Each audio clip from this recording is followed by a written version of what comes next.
Ele já foi deputado federal por 2 mandatos. Tem um brilhante currículo como médico e como político.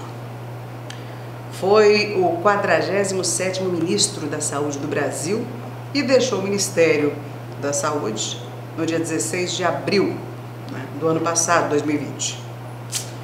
Nós estamos aqui hoje ao lado de uma figura que, quando saiu desse ministério, foi sob polêmica, uma polêmica que ainda hoje é comentada no Brasil inteiro e até nos principais países do mundo afora. De lá para cá, nós vimos milhares de pessoas que morreram e uma inconstância terrível dentro do ministério, que hoje é o principal ministério no Brasil.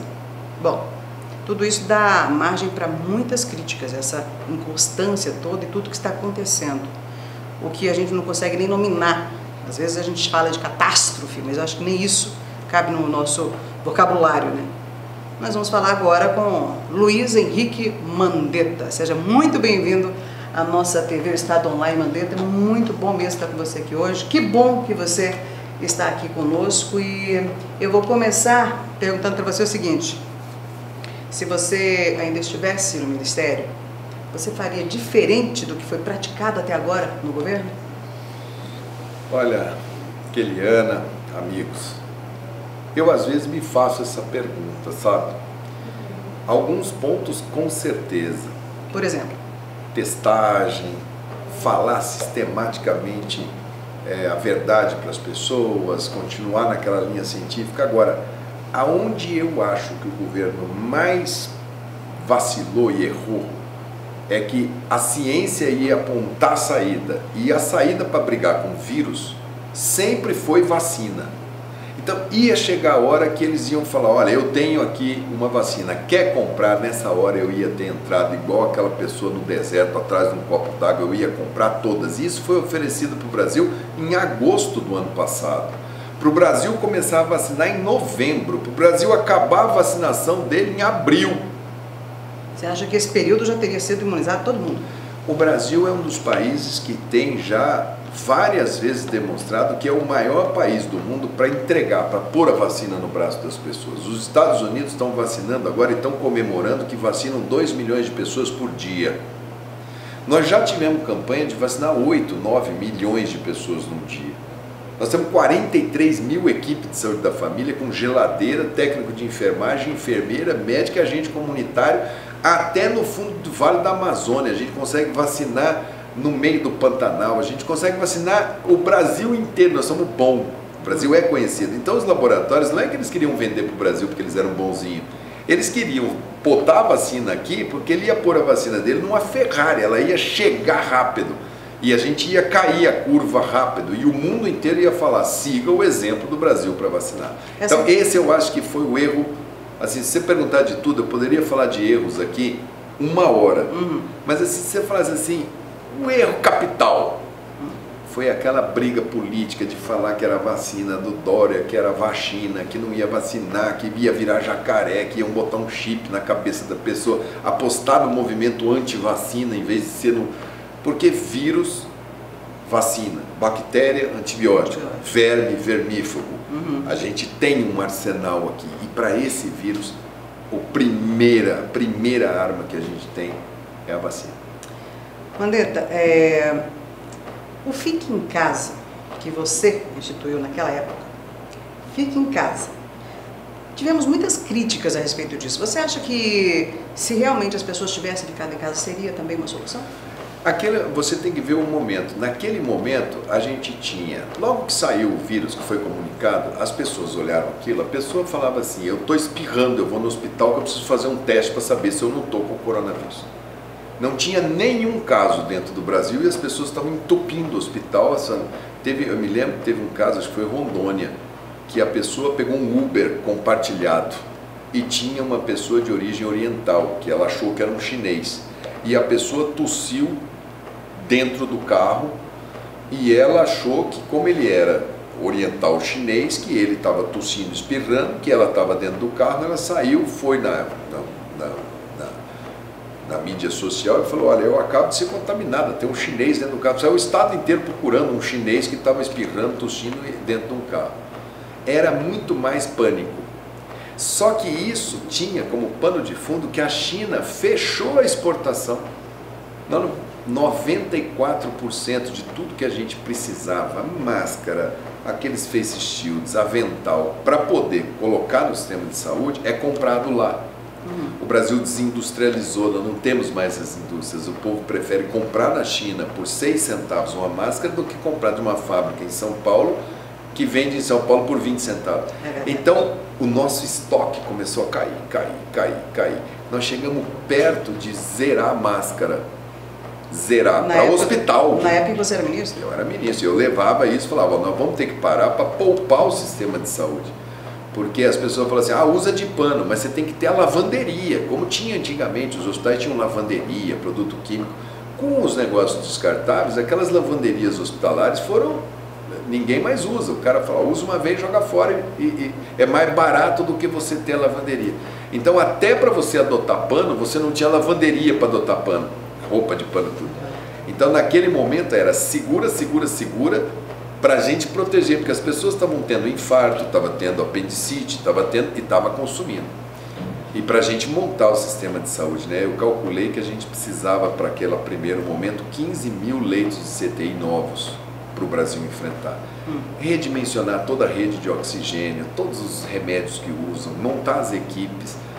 Então, aquele momento era projeto segura, porque na hora que a gente tiver, porque essa doença, Keliane, é uma doença infecciosa. As doenças infecciosas sempre começam nos mais pobres. E os ricos sempre falaram assim, na época da hanseníase, por exemplo, cria um hospital afastado, cria um leprosário, como existia no Brasil. Põe para lá, tuberculose, põe para lá.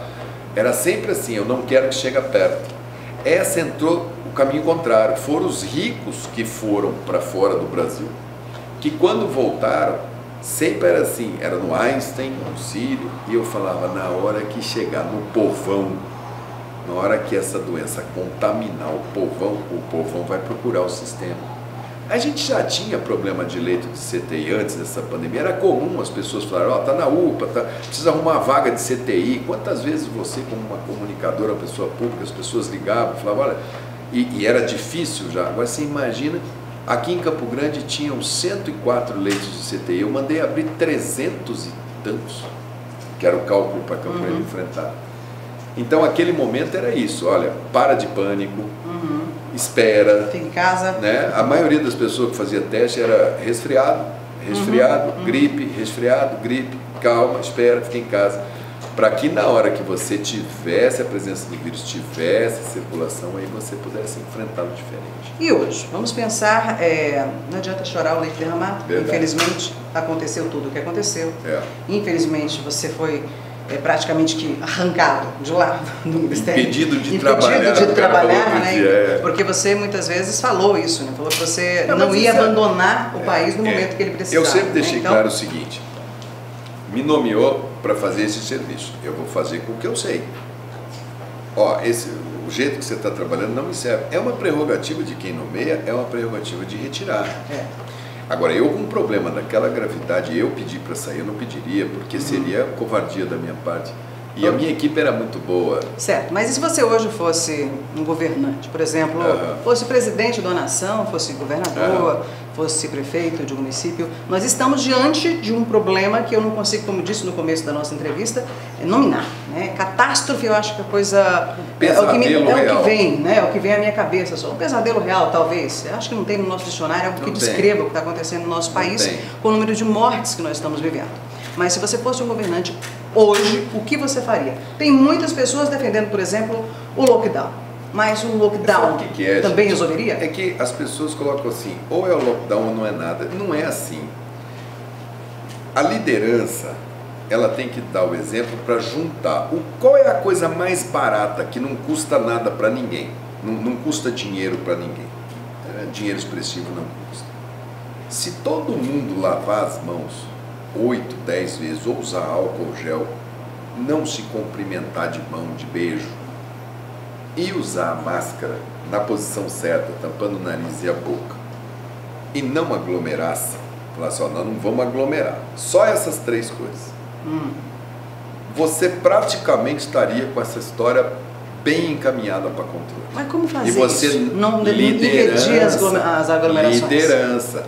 Aí que vem, quando o presidente chega e fala assim, eu não uso a máscara, eu estou pedindo para vocês irem aglomerar, vai para a rua protestar.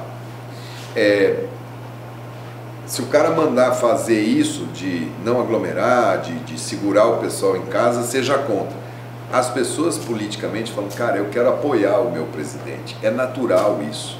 Então o cara não usa em sinal de que estou concordando com o presidente.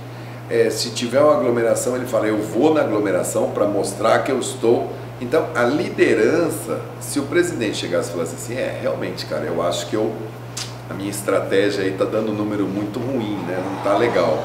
Tá, mas nós temos... Se ele colocasse a máscara, lavasse as mãos e fizesse distância, daria conforto para governadores e prefeitos repetir isso para as igrejas, para todo mundo, para a sociedade, falar assim, ó, gente, no momento agora, trégua da política, o inimigo é o vírus. Agora, se ainda assim o vírus andasse, se ainda assim ele vai dando sinais de que ele vai atacar, porque quando ele ataca, ele não ataca o indivíduo, ele ataca a sociedade. Então ele mata o sistema de saúde, ele mata, ele funde o sistema de saúde. Se você pagar para ver e ele quebrar o sistema de saúde, vai morrer o infartado, vai morrer o apendicite, aí vai ser desassistência. Exatamente. O problema é que, como está muito politizado e as pessoas não querem por causa da economia, essas coisas, e põe esse falso dilema, porque quanto mais você não enfrenta o problema, mais tempo a economia vai sofrer, eles lançam mão disso que você chama de lockdown e que somente depois do leite derramado. Manaus teve que acabar o oxigênio da cidade. Acabou. Então o cara que estava no tubo, não teve tubo, morreu. O cara que precisa, morreu. Isso é assim, matei, o vírus fala, matei o sistema de saúde. Acabou, aniquilei. Ali que eles decretam o fechamento total. E você tem que olhar os números e falar, cara, é melhor eu dar uma segurada 2 semanas, 3 semanas antes, para não acontecer isso. Depois eu abro um pouco e ir regulando. Então é isso. Então, por exemplo, estamos vivendo isso. Nós temos o presidente fazendo tudo o que você falou. Aí nós temos também autoridades mais próximas do eleitor, mais próximas do cidadão, que é o governador, que é o prefeito, que são os deputados federais, né? Todo mundo com medo, tudo bem, do governo, mas vamos pensar, a responsabilidade de um governador, a responsabilidade de um prefeito que está aqui, bem mais próximo. Você nessa situação de prefeito, de governador e prefeito, das duas primeira formas. Coisa que a pessoa tem que ter para enfrentar essa doença é coração para proteger vida. Então ele tem que decidir em nome do que ele vai trabalhar. A minha reação é vida, pela minha formação, pelo meu modo de ser. E proteger a vida agora é fazer o quê? Se precisar lançar a mão de qualquer coisa que proteja a vida, você tem que lançar. Mas para isso, a primeira coisa que você tem que ter é uma equipe muito forte, você tem que saber. E se você tomar medidas, porque nós tivemos um presidente que colocou um ministro para não ser ministro. Ok, ficou com governador e prefeito. O presidente falou, bom, agora vamos atacar governador e prefeito politicamente, porque eles é que tomam essa decisão. Prefeitos foram para as urnas agora, em novembro. Como é que foi essa eleição? Gente falando para quem era do comércio, o cara que era candidato de oposição, ó, eu não vou fazer nada, eu vou abrir tudo. Esse prefeito é um idiota, um louco, porque na política o cara fala o que o eleitor quer ouvir. Os caras que estavam no cargo e foram para a reeleição, distenderam tudo, parecia que durante a campanha estava... Não tinha mais problema. Falou o que eu queria, verdade. Parecia assim, olha, agora está normal. Quando acaba a eleição, nós entramos no mês de dezembro. Os que perderam falaram, ó, isso não é mais comigo, isso é com o cara. O cara que estava lá falou, não, eu só vou mexer com isso depois que eu entrar. Então, dezembro nós entregamos para o vírus, por causa da eleição. Fizemos Natal, fizemos Ano Novo, né? O Ministério, como ele estava, para não ser Ministério, ele não falou da variante de Manaus, que eles já tinham descoberto em outubro, não deu um alerta nacional. Como caiu a ficha em Manaus, ele pegou os caras de Manaus, mandou um pouco para Campo Grande, um pouco para Cuiabá, um pouco para Recife, mandou em todas as capitais para tirar o povo de Manaus, plantou a cepa em todo o território nacional, ou seja, era óbvio que era só uma questão de tempo para essa cepa multiplicar e ocupar o território nacional como um todo, não gerenciou o risco. Veio janeirão quente, pô, eu vou num balneário, eu tiro férias todo ano, agora mesmo que seja difícil eu vou tirar, fome. Veio carnaval, cara, esse feriado é meu, eu vou pra fazenda, eu vou ali, eu vou juntar 10 pessoas, 3 pessoas, é pouquinha gente, é só gente íntima minha e uma variante dentro. Então, os governadores olham e falam assim, se eu for bancar os prefeitos que foram lá falar, o ano que vem a eleição de governador é a dele.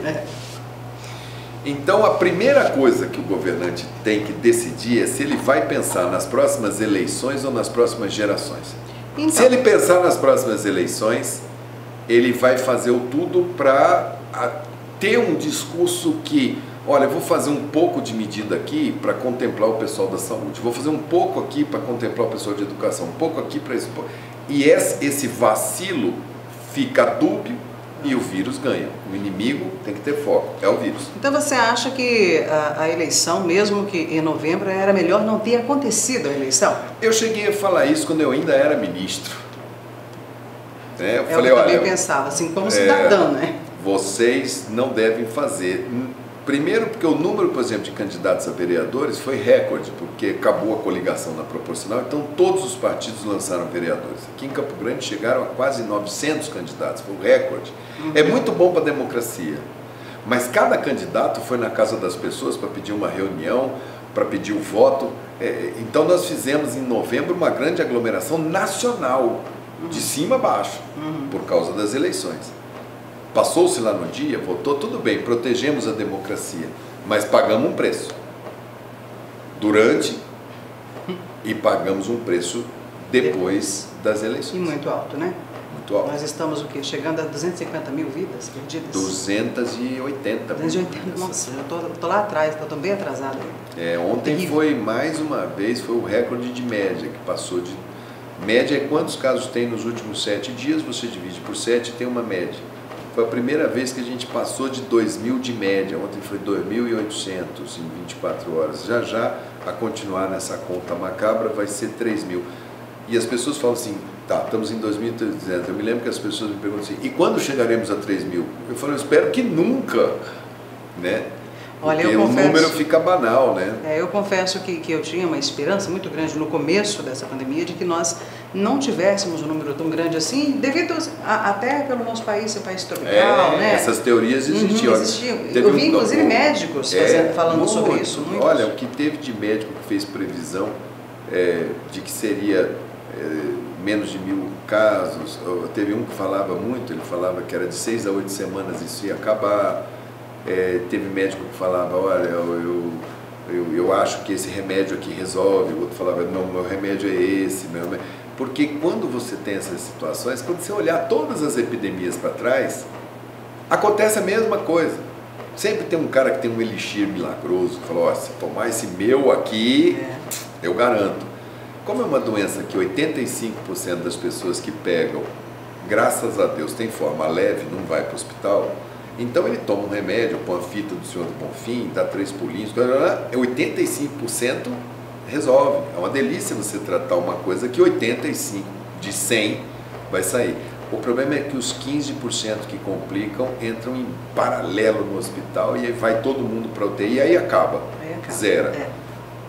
Hoje nós vemos aí que até crianças estão realmente pegando o vírus e tem crianças inclusive sendo internados, jovens morrendo. O jovem tinha uma sensação de que ele era quase imune, que era super-herói, agora está parecendo muito jovem. Mas o que está mais me preocupando, inclusive foi uma notícia que eu tive hoje, tem crianças internadas. Eu não ouvi ainda notícias sobre morte de crianças. É que a criança ela costuma evoluir bem, mas quando ela complica, que é uma síndrome, chama síndrome de Kawasaki, quando ela complica, essa síndrome é letal. Assim, ela é muito grave, não é que ela seja letal, mas ela tem alto potencial. Eu não sou da área da saúde, claro, mas eu sei que é algo que é muito difícil de diagnosticar, por isso que muitas vezes leva à morte, né? Isso, então, inclusive um alerta para as mães. É algo que não estão encontrando o que fala com o médico. Né? Ela faz múltiplos pequenos sinais e sintomas e as pessoas não estão habituadas a vê-la. Agora que os médicos começam, os pediatras começaram a falar para os pediatras e sair muito artigo, muita coisa, que os pediatras estão levantando as suas antenas para as complicações. Já melhorou. No começo era uma coisa do desconhecido. Eu percebi, Mandetta, que você, quando a gente fala sobre os números, fala sobre tudo isso que a gente está vendo, seu olhar, ele brilha, os olhinhos parece que dá uma fechada, assim, te emociona, te entristece. Você se arrepende de alguma coisa, de ter tentado fazer alguma coisa para ficar no ministério, para ver se podia mudar isso? Como é isso? Eu fiz, Keliana, assim, o que eu aprendi na vida. Ali naquele momento não tinha político, não tinha nada. Tinha uma pessoa que tinha um conhecimento de saúde que colocou tudo que podia colocar daquilo que uma pessoa responsável faria. Deve ter tido erros para lá ou para cá, mas assim, a intensidade com que eu fiz aquilo dali foi muito grande. Eu fiz o melhor. Agora deixa aí, a história vai julgar. Mas eu não consigo, porque esse assunto, como ele continua vindo para mim, eu estou aqui com você, continua o assunto, já tem um ano. Né? Não tem um dia que eu não faça entrevista, live, essas coisas, com estudante, com não sei o quê, com fora do Brasil, com ministros de Estado de outro lugar. Está todo mundo, a humanidade, tentando achar uma saída para isso. Né? E aí você se envolve com isso, ao mesmo tempo eu perco minha tia, irmã do meu pai. Ao mesmo tempo eu estou com meu tio dentro da UTI. Ao mesmo tempo eu tenho uma filha que pegou, ao mesmo tempo eu tenho um primo que está doente. Então você está envolvido no todo e daqui a pouco ela bate na tua porta. Eu não peguei a doença. Minha mulher é médica, trabalha atendendo os pacientes diabéticos, que são pacientes que têm que ter muito cuidado com a doença. Meu filho é residente de medicina na Santa Casa, está no CTI, Covid. Nossa. E a minha sogra, que tem 87 anos, mora com a gente. Então nós fizemos um sistema assim de proteção para não pegar. Agora ela tem 87 anos, ela já tomou as 2 doses, ótimo. Eu tomei, o meu filho tomou a primeira, minha mulher tomou as 2. Mas foi um ano em que todo dia, para entrar ou sair de casa, eu pensava muito, vou sair para quê? Para ter que voltar e todo um protocolo dentro da casa, porque seria terrível. Meu pai tem 90, vai fazer 90 daqui a um mês. Minha mãe tem 84. Tem meses que eu não vejo. Minha mãe fez 65 anos de casada, festa pronta, paga, família toda há 2 anos cotizando lá para vamos estar todo mundo junto. Era 6 de setembro, não vai ter. Sua mãe desmancha, chora.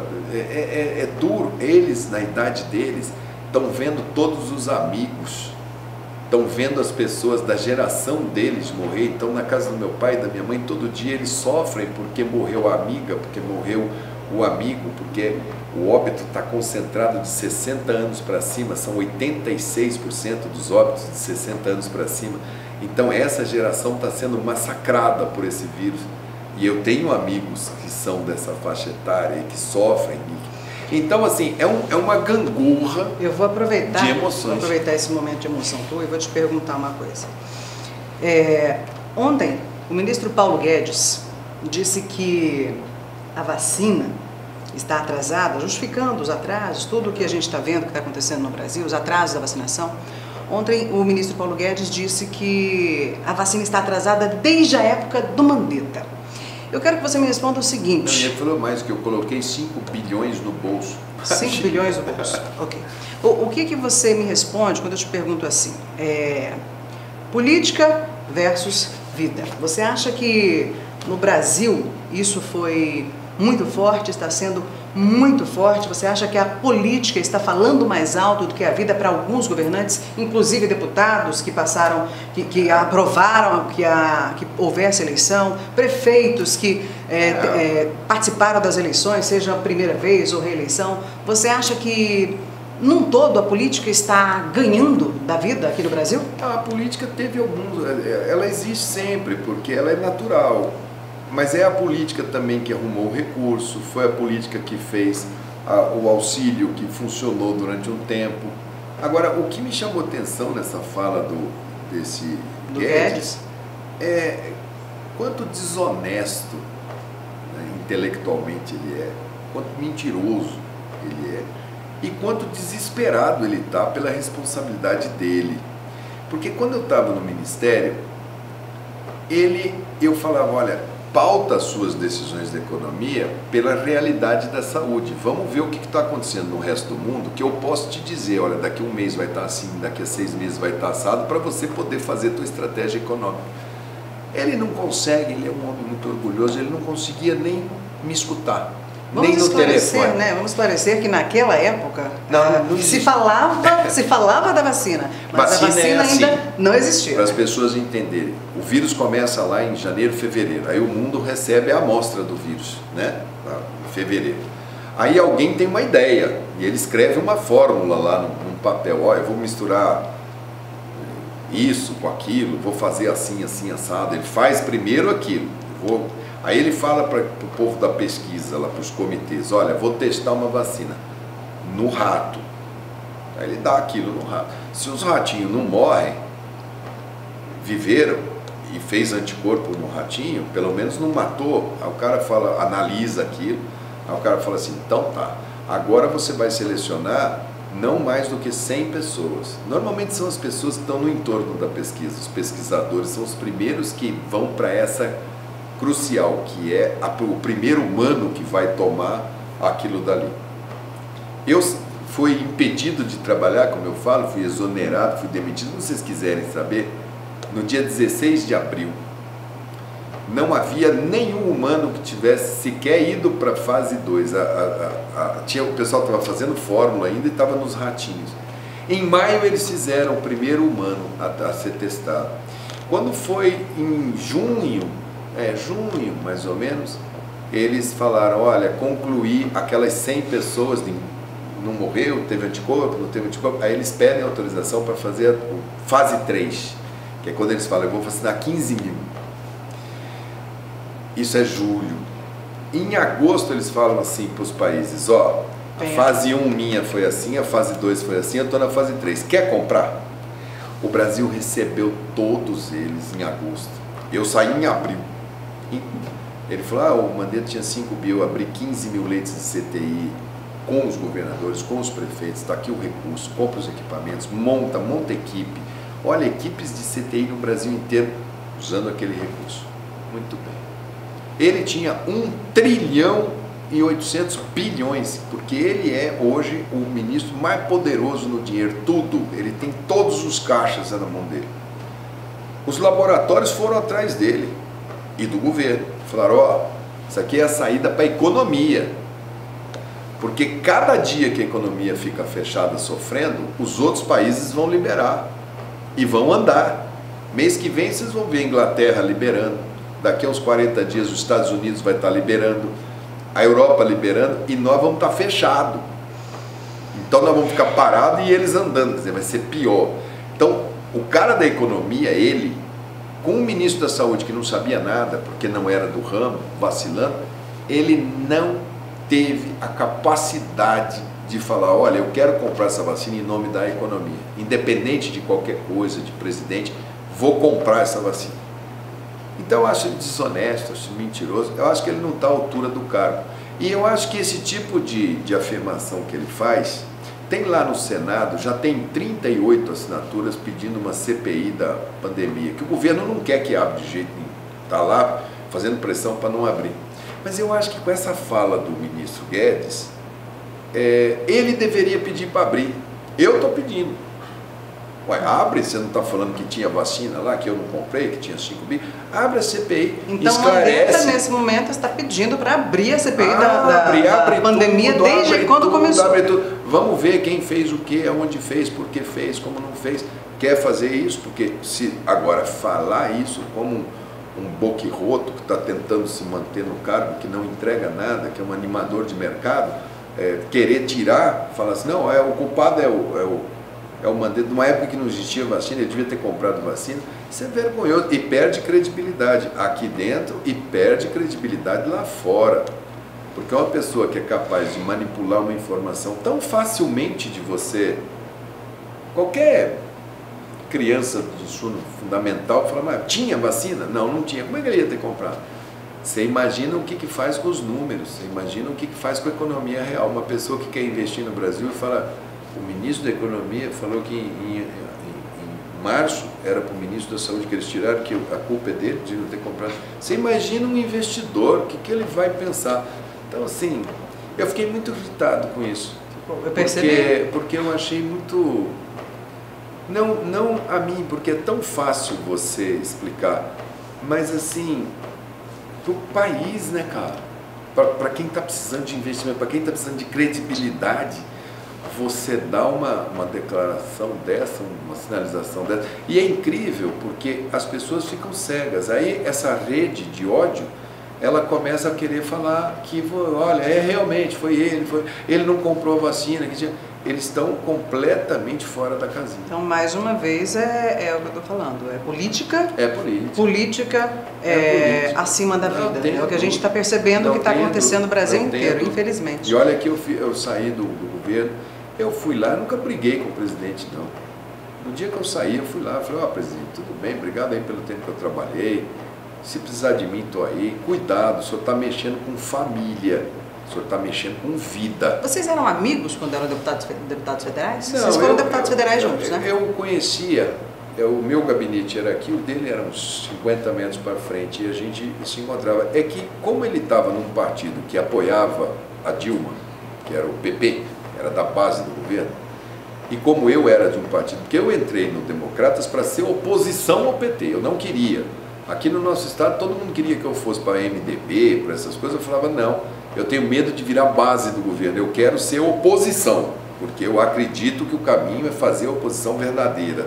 Crítica, respeitosa, mas crítica para ajudar o rumo a andar. Mas ele não, ele estava num partido que era da base do governo. Então, muitas vezes ele ia no DEM ou me chamava e falava, como é que o DEM vai votar esse projeto aqui? Porque o PP sempre falava, é para votar com o governo.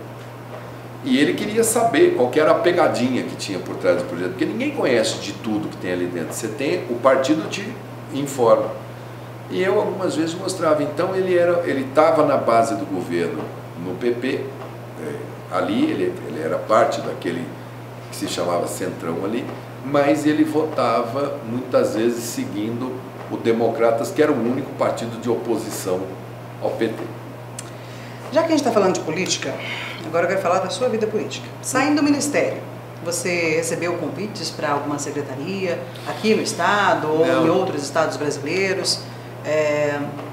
Como é que foi isso? Pela primeira vez na história do Brasil, eles usaram uma lei que se aplica para o cara que é presidente de Banco Central, que é ministro da Fazenda, de quarentena. Me colocaram em quarentena absoluta por 6 meses para eu não poder trabalhar. É o primeiro ministro da Saúde da história. Engraçado que o meu sucessor eles dispensaram, mas o problema era eu. Mas mesmo que convites tiveram para assessorar, para essas coisas, mas eu não posso agora ficar preso em um lugar. Chegou onde eu queria. Eu preciso agora, eu estou ajudando. Eu ajudo os estados, ajudo o prefeito, vários, São Paulo, Paraná, Goiás, Tocantins, Brasília, Mato Grosso, Bahia. Todos eles eu vou ajudando no que eu posso. Mas existem rumores... Mas de trabalhar assim, de assumir uma secretaria, não. Existem rumores que você estaria fazendo essas viagens, tentando viabilizar aí uma candidatura à presidência ou à vice-presidência. Não é verdade isso? Gente, vamos lá. Nós estamos na maior pandemia do mundo. Eu fui exposto e entrei nas casas das pessoas através das informações que eu dava, de norte a sul do Brasil. Nós continuamos no problema, as pessoas continuam me chamando, porque senão eu não estava aqui. Você ia falar assim, eu vou conversar com o Mandetta, mas preciso conversar hoje porque estamos nesse problema. Então é natural esse tipo de coisa. Agora, tudo que me chamam é para ajudar na estratégia.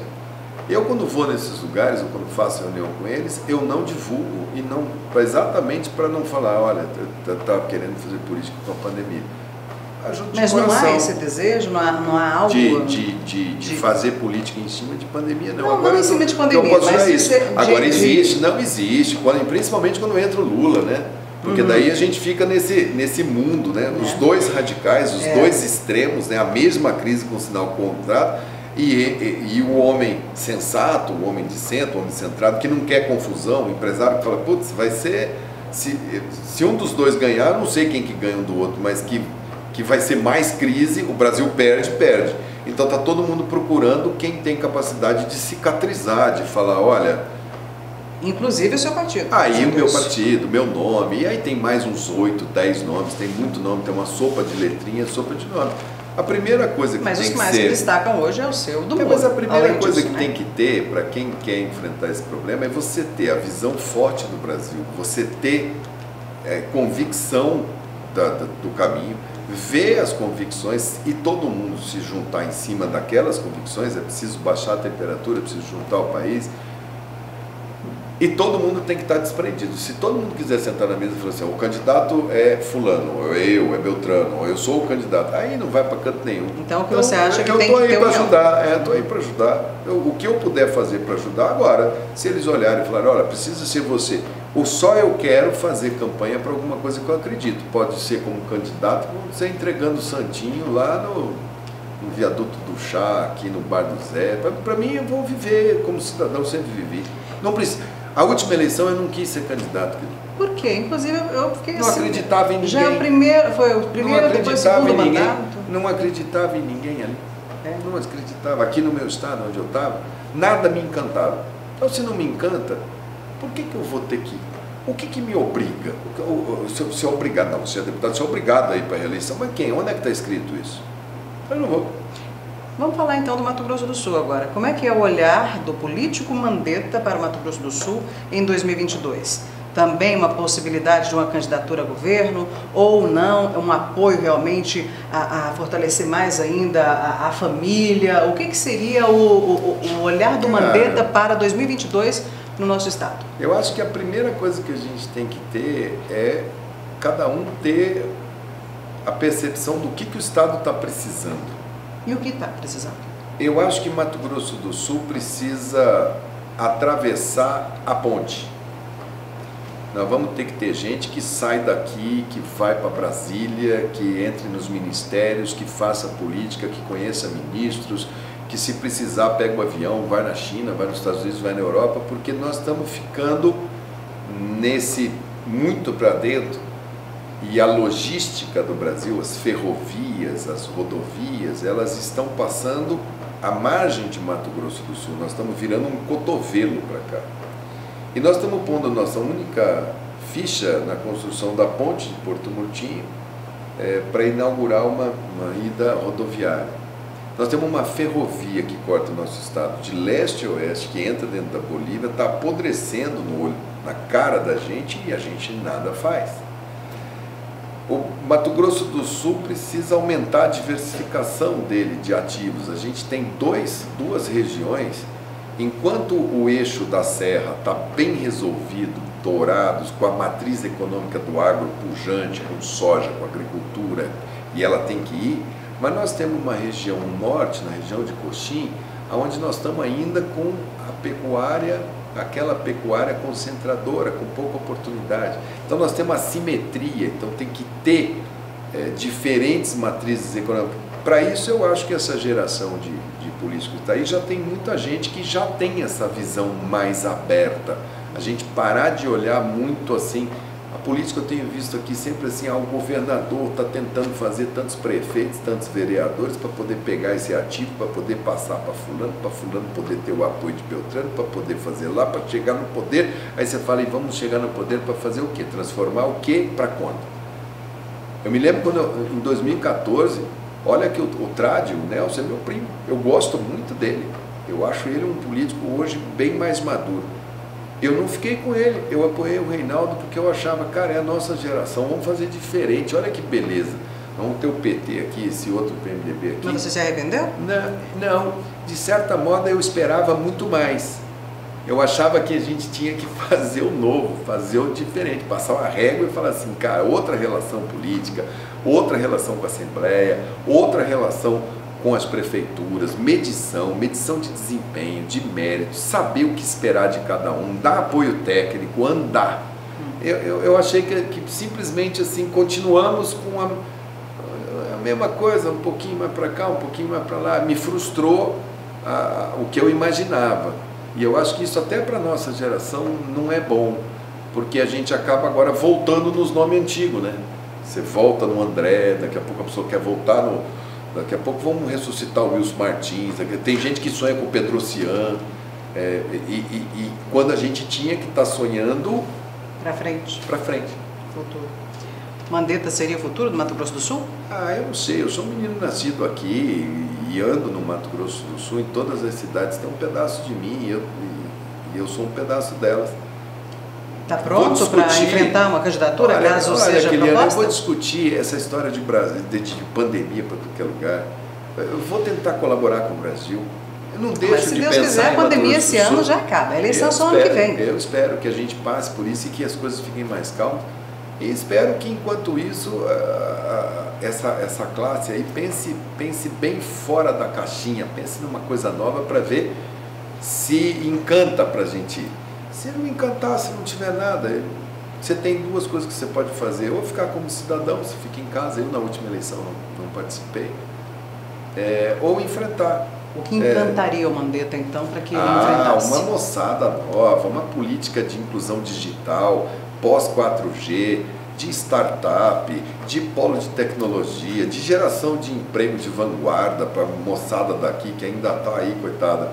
Quando chega uma empresa aqui, eles trazem a mão de obra de Santa Catarina, de São Paulo, e a gente põe os nossos meninos aqui para ser porteiro, para ser motorista. Isso que é o emprego que está dando para o nosso jovem.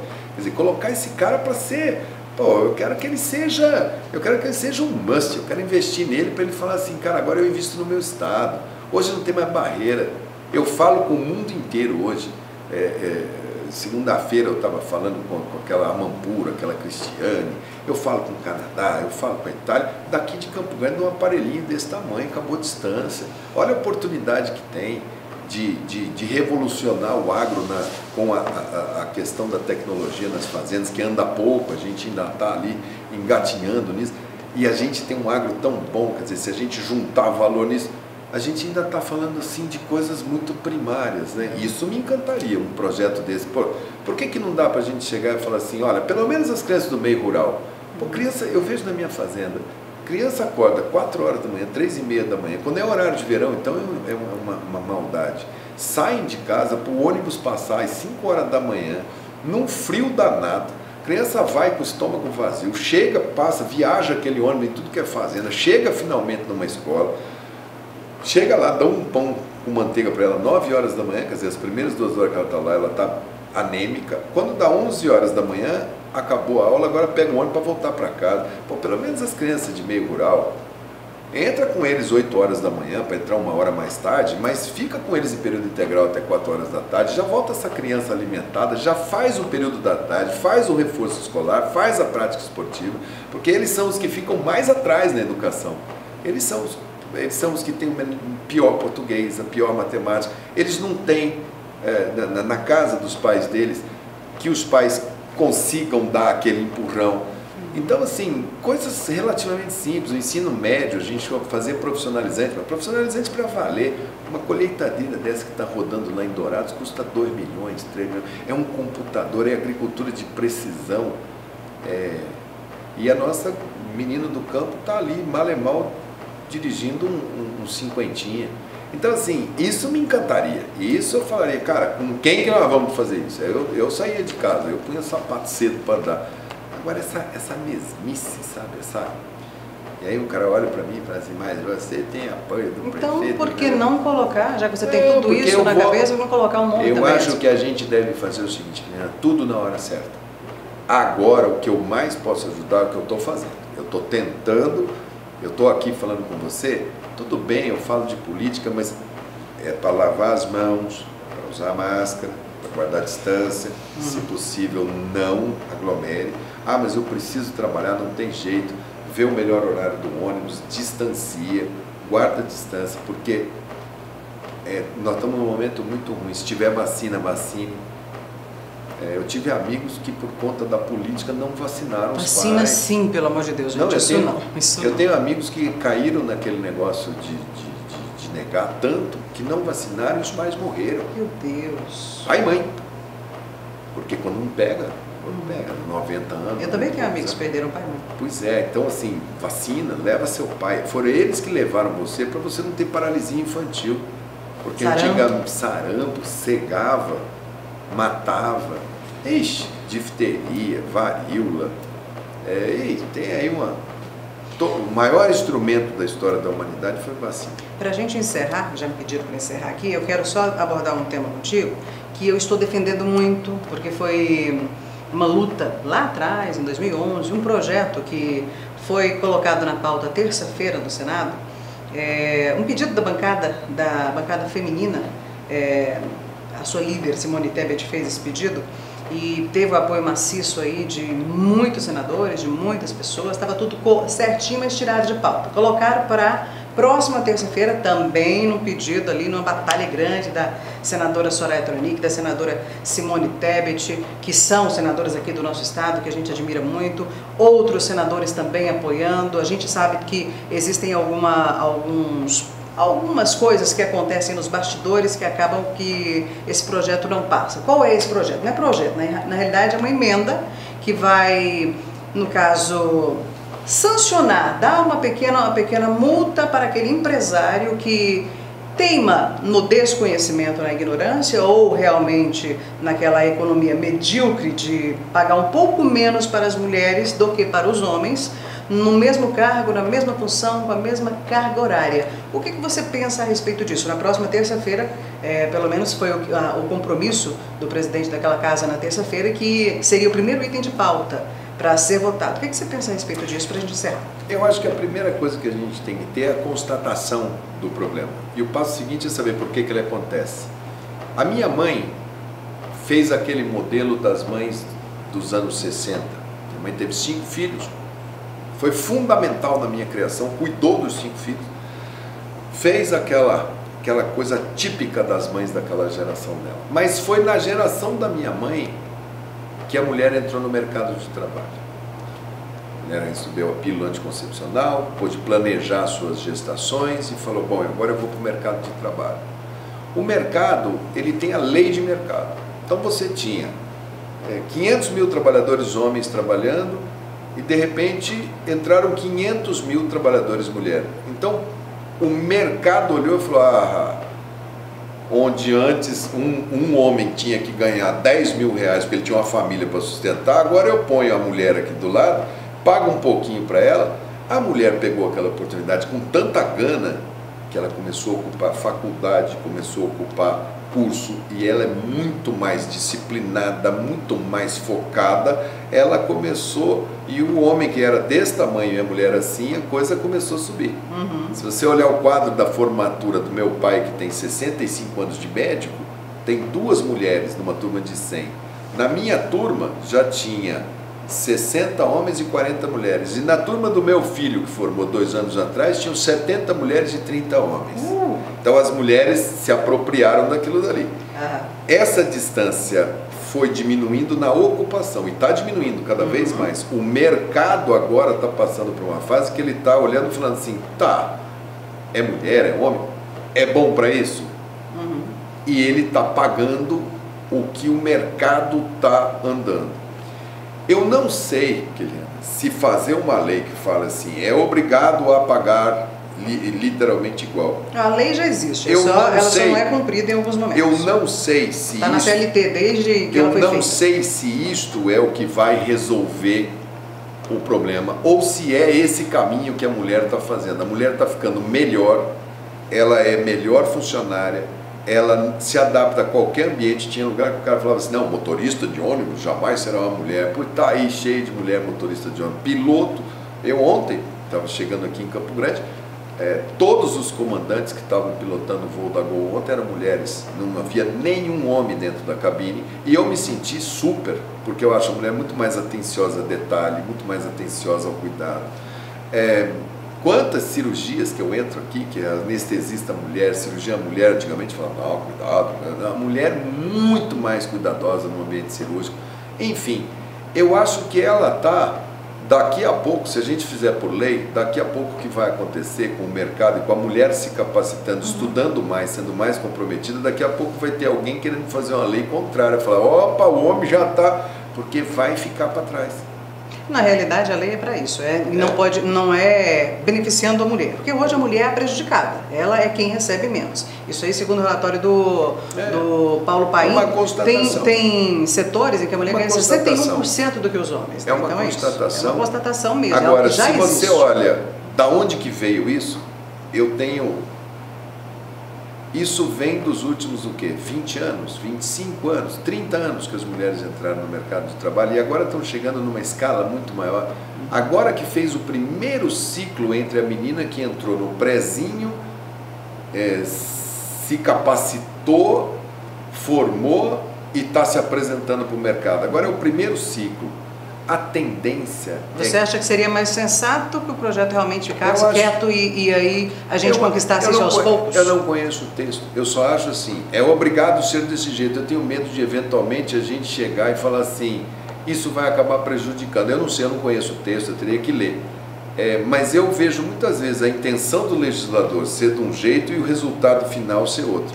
Mas acho que todas as afirmações, todas as políticas que promovam mais a participação, a presença da mulher, até na política. Eu fui deputado em 2010, 2014 para o Mato Grosso do Sul, não tinha nenhuma mulher. Eram 8 deputados federais homens e 3 senadores homens. Quando tinha as reuniões da bancada feminina no Congresso para a pauta das mulheres, Mato Grosso do Sul tinha que ser representado por alguém. Como eu era o único de política social que lida com o SUS, que lida com família, eu era da Comissão de Seguridade Social e Família, eu era o representante. Então eu ligava aqui para a coordenação das mulheres aqui e falava, como é que vocês querem que vote? E elas me faziam ir com a camisa cor-de-rosa. Então naquela reunião eu ia de rosa para simbolizar a presença de Mato Grosso do Sul. Aí em 2014, 2018 já tinha a Tereza. Estou falando Câmara, tá? O Senado era Simone. Mas 2010, 2014 não. Então eu acompanhei muito de perto, muitas leis, muitas legislações, muita questão do Minha Casa Minha Vida. Porque eu sei que você conhece bem de lei. Eu acho que todas essas legislações que promovam igualdade, que promovam proteção, que promovam cidadania, participação, eu acho que elas são fundamentais. Eu não conheço o projeto, eu acho assim, algumas coisas que a gente quer fazer por lei, elas vão acontecer por conquista, elas vão se impor, não tem como ela não se impor. Então tem que olhar direitinho para a gente ver de onde que a gente está vindo, onde que a gente vai chegar. Eu tive acesso ao texto e o texto apenas diz isso, que já existe a lei já existe também o que acontece hoje, que é essa disparidade aí, e as mulheres é que são as prejudicadas, principalmente as mulheres negras.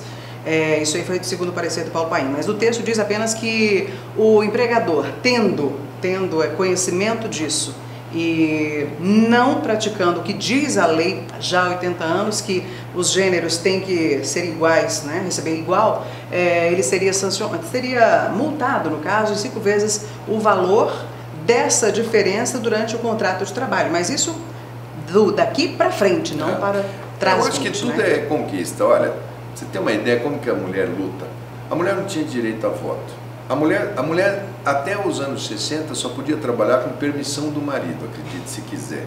Somente em 2002 que a não virgindade passou a não mais ser motivo para anular casamento. Olha, 2002, eu não estou falando assim que era eu não estou falando de uma coisa que é do século passado, não. Somente em 2006 é que veio a Lei Maria da Penha para dizer que a violência brutal contra a mulher era sim crime. E que não era passível, era de reconhecimento público, você tinha que acionar. Ainda assim, vários tribunais aceitaram durante muito tempo a retirada da queixa. Nós tivemos que dizer depois, não, essa queixa é incondicional, porque a mulher sofria. Somente no final do ano de 2010 que nós começamos a ter as primeiras delegacias especializadas na mulher. Somente eu estava lá, eu lutei tanto para a gente votar a lei do feminicídio, porque a morte de mulheres por motivo torpe, motivo de insegurança masculina, do homem que não está se entendendo, que está achando que está sendo diminuído, e ele mata a pessoa por ciúme, por não deixar essa mulher viver a vida dela, se reorganizar. Só ali que a gente tipificou o crime de feminicídio para apontar o dedo para isso. Então, eu vejo esse projeto, eu não estou lá dentro na discussão, mas eu vejo assim, essa história é uma história que tem que ser acelerada. E ela é uma luta de toda a sociedade, não tenha dúvida. Mandetta, muito obrigada, a entrevista foi muito rica, eu fiquei muito feliz de falar com você. Também. Pela primeira vez te entrevistar, eu realmente gostei demorou. bastante, né? Bastante tempo. Mas antes tarde do que nunca, na verdade. Suas últimas palavras aí, suas últimas palavras aqui para nosso telespectador, as pessoas que estão assistindo a gente. Lave as mãos, use máscara, mantenha distanciamento de 2 metros, igual eu estou dela aqui. Exatamente. Eu já tomei a vacina, 2 doses, porque senão não entro no hospital que eu trabalho. Ela já teve a doença, mas estamos mesmo assim a 2 metros, não estamos usando máscara para facilitar a comunicação, mas, e se possível, não aglomera. Quanto menos juntar com pessoas agora, é o que você pode fazer e que não custa nada, não vai ser ruim para ninguém, nem para a política, para nada. Todo mundo ganha. Podendo vacinar, vacina. O pessoal da saúde não perca uma dose. O pessoal que está nos hospitais aí, minha solidariedade às famílias, a esse momento de apreensão, a quem perdeu o ente familiar, que está lutando. Eu também estou nessa luta junto com vocês. E aos médicos, enfermeiros, fisioterapeutas, biólogos, farmacêuticos, enfim, todo mundo que está lá na linha de frente, muito obrigado, meu respeito e a minha solidariedade a vocês. Vamos lutar, porque essa luta é de todo mundo. Acho que é por aí. Muito obrigada. Valeu.